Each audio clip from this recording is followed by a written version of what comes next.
In the Emperor's service, the Death Corps will pay any price. They are known for their sacrificial bayonet charges as well as their gas masks and their rebreathers. Although there is already an abundance of information regarding the Death Corps, today I will take you on a journey throughout history, starting with their first depiction in 1999 right up until the Siege of Vraks Forgeworld series. I will also cover the development of their models from converted Steel Legion to their full Forgeworld release. The 1999 Imperial Guard Codex from 3rd edition gives us our first ever depiction of the Death Corps of Krieg. It also gives us our first glimpse at the regiment's history, although it does not detail what actually occurred during the 500 years of atomic cleansing.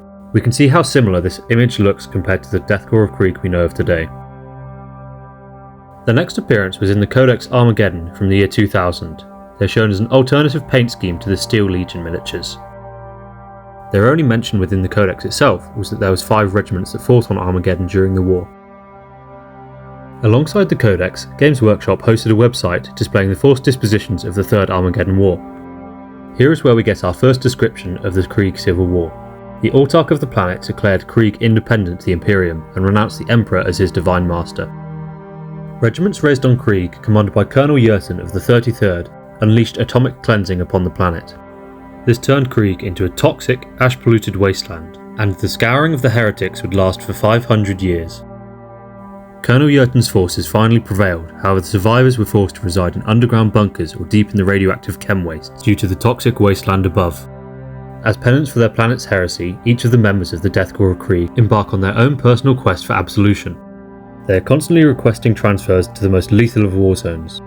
There have been many cases where Death Corps forces have been reprimanded for excessive use of force and unsanctioned genocidal campaigns. What's interesting about this passage from nearly 25 years ago now is that the description of the Krieg forces is very similar to the one we have today. There also seems to be the only depiction of a Krieg guardsman without his face mask on. And this is interesting because it doesn't seem to show up on any official art searches, but when viewing this website on the Wayback Machine it does pop up. So I can only assume that it was made at the time and never shared elsewhere. This is also where we get our first bit of lore regarding how the Krieg actually fight during the Third Armageddon War, and is where they're first sort of shown as siege masters against the Orcs. So they are defending this hive Tartarus, and it's beset on all sides by great waves of Orcs, which are pouring out of this rock fort. The Death Corps of Krieg are stationed in vast trench networks to block out the Orc advance, and they're making good progress. They're moving the front line forward, more towards the rock itself, and they start gaining a fearsome reputation with the Orcs, and which we know is a pretty good measure of how a force fights. They're quite honourable, they aren't retreating, and the Orcs love this. The next briefest glimpse of the Krieg we get is from the first Imperial Armour book from 2000, which is from Forgeworld.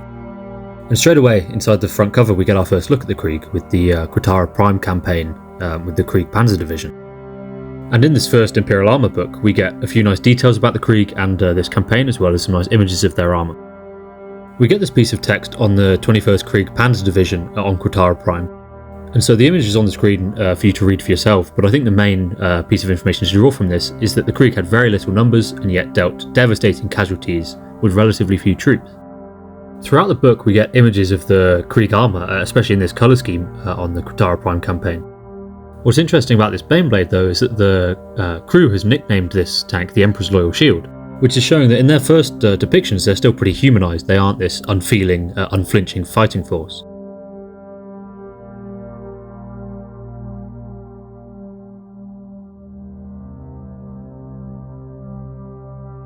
And just over 2 years later we get a reset to the Imperial Armour books with Imperial Armour Volume 1, Imperial Guard and Imperial Navy coming out in 2003. We get the same piece of text as the Quatara Prime campaign, as well as a quote from a Krieg colonel. As well as similar images on Krieg armour, albeit in a different colour scheme, we also get a nice organisation chart for the Krieg Armoured Regiment. We can see Kriegsmen still being referred to by name, as well as there being women included in this list, such as Sergeant Jenna.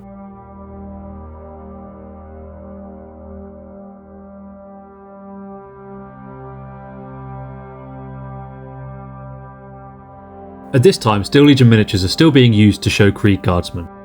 This is our first look at the desert camouflage used during the Armageddon War, as described 3 years ago in the 2000s Codex. We also get more organisation charts for Krieg Armoured Reconnaissance Companies.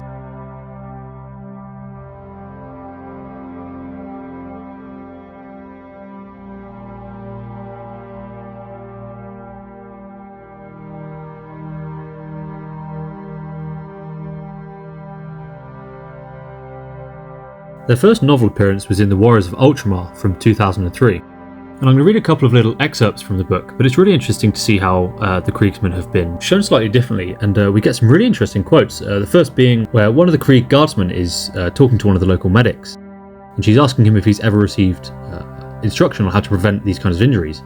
He replies that he doesn't breathe so good, he's never had a call for it on Krieg. And the quote goes, "Nah, soon as you're old enough, you're sent to join the regiment. Colonel Stagler don't approve of educated men, says it was educated men that got Krieg bombed to shit in the first place. The colonel says that all a man needs to do is fight and die. That's the Krieg way." Another interesting excerpt is where a Krieg lieutenant is replying to a soldier asking why they're not retreating, and he replies, "We're the Death Corps of Krieg, son. Did you think that was just a pretty name? We never retreat. We fight and we die. That's the Krieg way." The last interesting thing from this novel is how the Krieg colonel is presented, and how this links in with the ideals the Krieg have today. Even though we get some nice humanised moments from the quotes before, with the Krieg colonel, he's pretty cold, he's pretty uninterested in what sort of the cost will be in manpower and lives, whatever is needed. And so when he's asking if the Tyranids can be defeated, he's told that the cost will be terrible, and he replies, "It's irrelevant. All that matters is that they are defeated." One of the more interesting bits from him is when he's talking to the PDF sergeant while they're training their men. And what he says is that the weakest men will always fall first, and when the chaff are gone, all that will remain are true warriors. And he does say to the PDF sergeant that his soldiers aren't good enough, that they leave a lot to be desired. And so he's obviously very pragmatic and only cares about the results and the capabilities of those around him. And he doesn't care if the PDF soldiers die, he'd much rather send them into the grinder and have his own much more highly skilled troopers face off against the Tyranid threat, purely due to the fact that they're just more capable. And the final thing in this novel to do with the colonel that I'd like to draw your attention to is that Krieg do retreat. It's not that they won't ever retreat or just want to kill themselves. That's never been what the Krieg are. It's about how they can use their lives to best serve the Emperor and the Imperium by proxy. And so even though the colonel was reluctant to do so, he did order the retreat because he would have been much more effective with a counterattack than just losing all of his men there and then. So I wouldn't look too deeply into the memes about Kriegsmen because they will retreat if it's necessary, even if it's just to die later on to achieve more. The next place we see the Krieg was in the second codex of the 3rd edition for Imperial Guard in 2003. We can see from the graphic they still look very similar to the Krieg we know today, still using the regular lasgun instead of the Lucius pattern, but you can see compared to the first codex of the 3rd edition they now have a backpack and their bedrolls. This is also the first place we can see what kind of forces the Krieg deploy. So the Rough Rider squadrons, which obviously we know now as the Death Rider squadrons, and the Stormtrooper squads, which become very important to Krieg's identity. Still in 2003, but I couldn't place the month, so I'm not quite sure where this slots in with the novel and the second codex for 3rd edition, but the Imperial Guard Collector's Guide gives us our next look at Krieg, and once again they're being modelled with a Steel Legion miniature. The differences being from Codex Armageddon, the backpack with the bedroll and the pike on the helm. 2005 is their next appearance with the epic Swordwind campaign, with this being an expansion upon the epic Armageddon campaign. This gives us more information and expands upon the Krieg Civil War, and also gives us what I believe are the first Krieg miniatures, albeit in epic scale. This is the Krieg pattern Rapier Laser Destroyer. Unfortunately, I was unable to find many images of these epic scale models, so you're going to have to deal with these blurry ones from an old PDF I found. This is the Krieg pattern Thud Gun, which would get a Forgeworld modelled a couple of years later.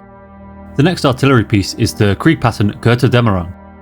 A few of these models from the Swordwind campaign have an interesting naming convention, being named after a few of the characters in Richard Wagner's music epic The Ring. This howitzer actually gives us our first piece of information regarding what happened during the 500 years of the Krieg Civil War. It was developed to fire the same Earthshaker rounds, whilst being cheaper and easier to manufacture than a Basilisk. The Krieg pattern Blitzen AA gun uses the same chassis as the Gotterdammerung howitzer.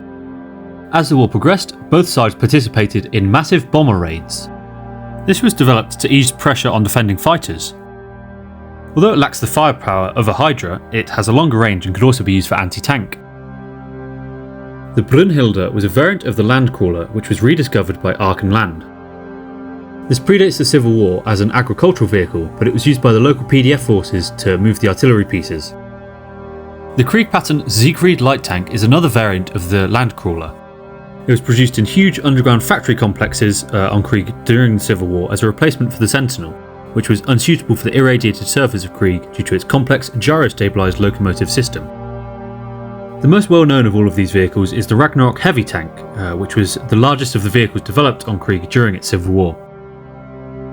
As the trench warfare came to a stalemate, it became crucial to crush the traitors with a superior number of tanks. It was conceived as a suitable alternative to the Lehman-Russ battle tank, but more adapted to Krieg's ever-increasing hostile environment. It neither moved fast or had massively long-range main armaments, but it didn't need to, due to the low visibility of the pollution-clouded skies that hung over Krieg. What resulted was an ugly, slab-sided monster of a vehicle that fulfilled the needs of the time. The Swordwind campaign also gives us an insight into one of Krieg's legacies being the Baron Siege Masters. The Krieg general Himmel von Paulus of the 127th Krieg Siege Regiment was assigned to rid the backwater planet of Baron from orcs. They quickly drove the orcs from the open steppe lands, but due to a lack of manpower, von Paulus decided to fortify the planet. He slowly pushed forwards into the orc territory along with a series of trenches, bunkers and other defences in a series of interconnected bastions, with whole cities being built in between them. Due to their success, they were granted rights to settle upon Baron. Replacing the aging guardsmen, new recruits became successors to the Krieg, and they became known as the Baron Siege Masters.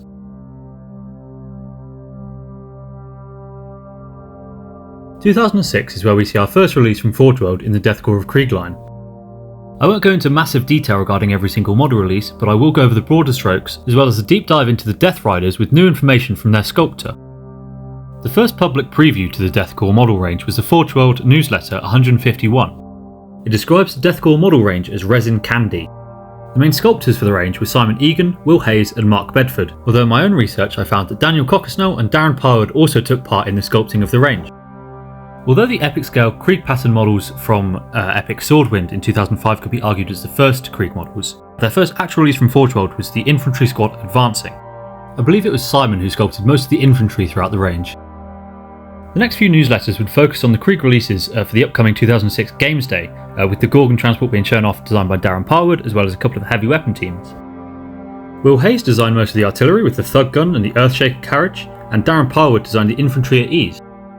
The Imperial armour books of the Siege of Vraks coincided this model release, and they're obviously designed to go hand in hand as it focuses on the Krieg, and a massive diorama of the Siege of Vraks was made up for the Games Day. In my attempt to find something original and some new information on the Krieg in this video, I contacted Daniel Cockersnell regarding his development of the now iconic Death Riders. And the response I got gives us a massive insight into a lot of the modelling decisions that were made for the Krieg range and why some of the things were done as they were. He first began to think about the muddy terrain and trenches of the First World War, which led him on to think about what kind of animals are most well suited to soft, wet and sludgy environments. Pigs were the obvious choice, rather than horses, and so he decided that modifying the creature's feet so they appear more trotter-like, and using this modelling choice to show with genetics how animals could have been bred to have the adaptation for better surviving in the trench warfare of Krieg. Following in the trend of genetics and trench warfare was the removal of the horse's manes and hair. His reasoning behind this was that hair and manes could cause a lot of mud and grime to cling to them, and so as a result, with the removal of that, the mount required a lot less care and maintenance. I've placed up on the screen a couple of the images of the early development models for the Death Riders, and I asked him a couple of questions about the drugs and stimulants administered into the neck of the horse, as well as the gas canister on the front. He views the steeds as streetcars, with the Death Korps sort of turning them into hot rods by injecting stimulants into them to provide them with some immediate extra performance like you would inject nitrous oxide into a car. Originally, very similar to their riders, the steeds would have a respirator filter mounted on their chest with a connecting hose like this image here. However, later in the sculpting process, it was decided to shrink the unit down for lightness and mount on the underside of the jaw. And a theory I have for the canister on the back is that they contain surplus chemicals and stimulants, but I was asked not to quote him on that one, so that's my idea. The insight we can get from a lot of this is that when designing the Death Korps range, a lot of the designers are looking into real World War I influences and thinking about the real world implications of a lot of the design choices they're making, such as why they have hooves and why they have tubes going into their necks. Continuing with the theme of real-world influence of World War I, Mark Bedford is photographed here wearing a trench coat and gas mask to produce reference images for making the infantry squads. Mark Bedford also managed to pick up a silver demon at the 2006 Games Day with this Krieg diorama. I also found some really interesting concept sketches for the Gorgon, and you can see how the fact that it being open topped was one of the key design choices, as well as the ramp on the front. Now, I do want to credit ifelix.net, which is where I found most of the archive material for these concept sketches and the Forgeworld Games Day pictures.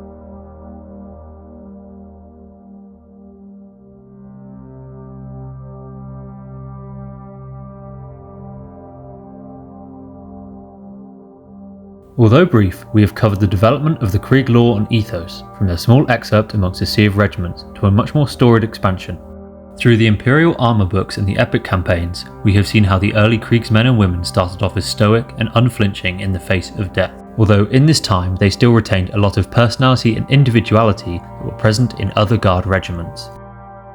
I also covered some of their early models, as well as how some of the modelling decisions came to be, with real-world elements for World War I considered, designers dressing up into trench gear for reference photos, and how their sculptors considered the practical uses of their cavalry and the implications of the design language. I'll leave you with a quote from Colonel Joachim Pfeiffer from the Krieg 14th Armoured Regiment. "Your foe is well equipped, well trained, battle hardened. He believes his gods are on his side. Let him believe what he will. We have the tanks on ours."